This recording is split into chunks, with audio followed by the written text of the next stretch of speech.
Bonjour et bienvenue sur ce deuxième tutoriel sur le site Zarbium. Donc aujourd'hui, nous allons apprendre à créer une team sur le site. Donc c'est assez simple, vous le verrez.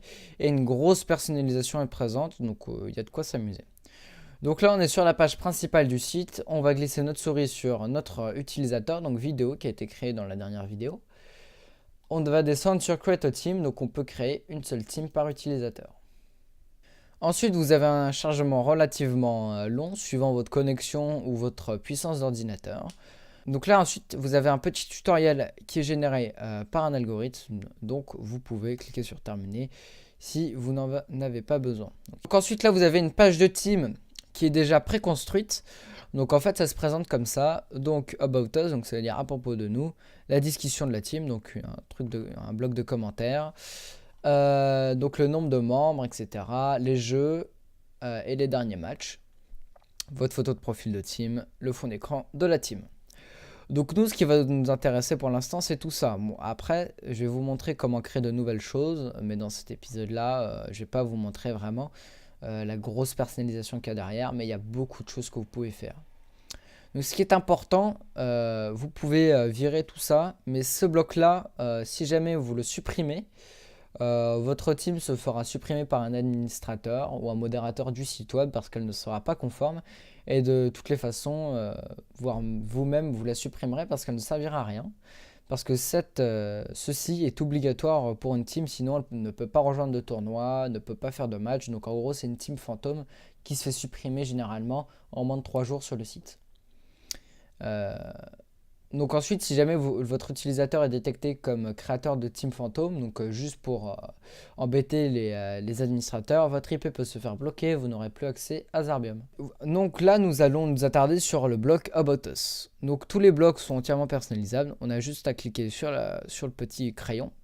Donc About Us, on peut supprimer le titre, on peut mettre à propos. Donc là, j'ai supprimé le texte, donc là, on peut mettre n'importe quoi, ce que l'on veut. Voilà, donc si on veut mettre des animations CSS, on peut. Extra class name, si vous voulez. Remove background, c'est déconseillé. En fait, ça enlève le background du blog, donc ça va vous enlever les petites rayures, les trucs sympathiques. Mais moi, je vous déconseille. Donc là, WP Discord, ça vous permet de mettre un widget sur votre serveur Discord, sur votre team, ce qui est très pratique. Donc vous mettez votre serveur ID, donc l'ID de votre serveur Discord. Le thème classe, vous pouvez mettre Grey, Dark, donc pour montrer en fait donc dans quelle couleur va être Discord. Donc moi je vous conseille Dark. How many online members do you want to display? Donc là on va mettre par exemple all. Donc ça veut dire combien de personnes en ligne voulez-vous faire apparaître. Donc nous on veut dire que il montre tout le monde en ligne. Mais attention, le chargement de votre page de team pourrait être plus long. Donc nous on va quand même laisser all. Mais donc là, en l'occurrence, je ne vais pas le faire, mais après, ce sera à vous de le faire. Donc ensuite, vous pouvez toujours éditer le code HTML en cliquant sur texte. Et donc là, vous pouvez faire tout ce que vous voulez en HTML. Donc là, en l'occurrence, on a terminé la personnalisation. Design Option, je vous déconseille. C'est pour ceux qui s'y connaissent un peu. Même moi, je m'y perds un peu là-dedans.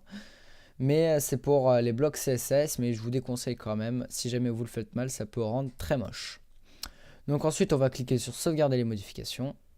Et ensuite, on peut fermer. Donc là, ensuite, on va s'attaquer au bloc principal, j'appelle comme ça. Donc on va cliquer sur le petit crayon, comme d'habitude.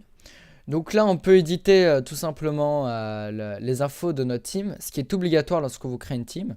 Donc là, notre team, elle est située en France. Donc on met notre pays. Le langage de la team, c'est toujours conseillé.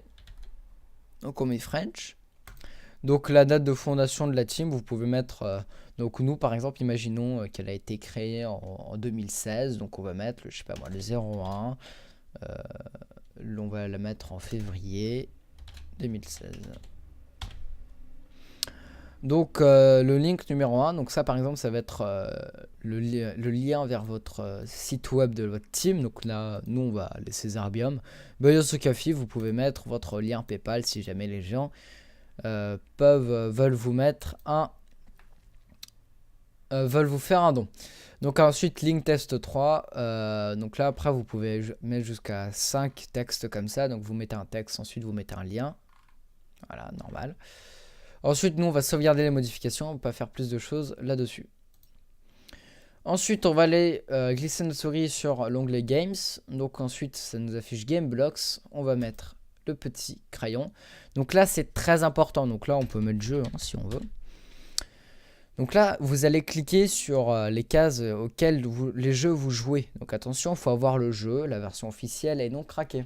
Donc nous, en l'occurrence, nous avons Overwatch, Rainbow Six Siege, Fortnite, Call of Duty, on a les Black Ops 1 et 3. Donc le 2 n'est pas encore présent sur le site. Ah si, pardon. Hein. Donc, donc nous, on joue à Black Ops 1 et 3, Call of Duty Black Ops 2. Battlefield 4, Brawlhalla et PlayerUnknown Battleground. Tu vois aussi, je vais cocher World of Warship.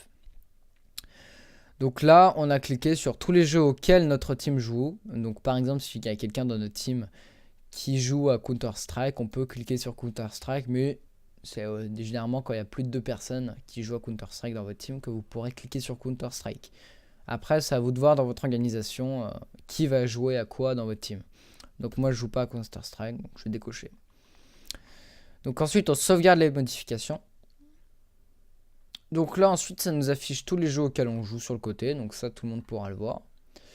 Ensuite, ici, l'onglet Last Set Match, qui est en dessous de vos jeux, en fait, va montrer tous les derniers matchs auxquels votre team a participé ou tournoi. Donc ensuite, je vais vous montrer comment... justement, on ajoute un bloc, donc c'est très simple, vous cliquez sur le petit plus. Et donc là, c'est tout ce que vous pouvez ajouter. Donc je vous laisse découvrir, il y a vraiment énormément de choses. Ça fait beaucoup d'énormément. Mais il y a beaucoup de choses, donc voilà. Je vous laisse regarder, la personnalisation est très grosse. Voilà, ensuite, nous, on va faire le plus important. On va choisir un nom à notre team, donc on va cliquer sur Team Name. Donc là, par exemple, on va mettre Vidéo Team. Donc voilà. Donc une fois que vous avez cliqué sur une fois que vous avez cliqué ici, que vous avez rentré votre nom de team, il faudra cliquer sur la partie blanche. Donc ça va regarder si le nom est disponible. Et ensuite, une fois que vous aurez marqué sauvegarder les modifications, on va cliquer ici, enregistrer. Une fois que c'est marqué enregistrer, on peut fermer. Ensuite, c'est très important, sinon votre team n'est pas enregistré.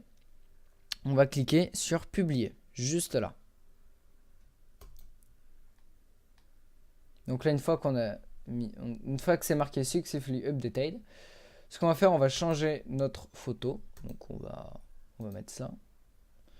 Et le fond, on va mettre pareil. Hein. Donc ça, c'est la photo et le fond de notre team. Donc une fois que c'est fait, c'est marqué ça. Pour enregistrer la modification, vous cliquez sur tout mettre à jour, juste en haut. Une fois que c'est marqué successfully updated, on peut fermer en cliquant sur la petite croix. Voilà, donc là on a notre team, donc avec tous nos jeux, nos derniers matchs, etc. Donc là on peut commenter dans notre team, donc tout le monde pourra commenter. Donc c'est Disqus, je vous conseille de vous créer un compte, donc c'est Disqus qui nous fournit ça. Donc là, meilleur commentaire, etc. Disqus Home, donc là voilà, après c'est à vous de vous créer un compte Disqus si vous voulez commenter, mais vous pouvez commenter, super team. Hop, voilà. Donc là, après, faut s'identifier pour poster un commentaire. Donc on peut s'identifier avec Disqus, Facebook, Twitter ou Google. Après, on peut commenter. Donc là, ensuite, sur notre page, c'est marqué un membre. Donc il y a une personne dans la team, donc c'est nous en l'occurrence. Donc après, vous pouvez cliquer sur Members. Et là, vous avez tous les utilisateurs de votre team. Donc la petite étoile, ça veut dire admin. Donc c'est un admin de votre team. Les matchs, c'est tous les matchs auxquels votre team a participé ou est en train de participer. Et tournament, je vous laisse deviner, c'est le nombre de tournois auxquels votre team a participé avec les scores, etc. Settings, c'est très simple, c'est pour revenir à la page à laquelle on était avant. Donc là, pareil, le chargement dépend de votre connexion, etc. Donc là, vous pouvez tout rééditer comme avant. Donc ensuite, pour sortir d'ici, c'est très simple, vous cliquez sur la petite croix et vous êtes de retour à la normale. Voilà, c'était un petit tuto sur comment créer sa team sur Zarbium et la personnaliser. On se retrouve pour la prochaine. Salut!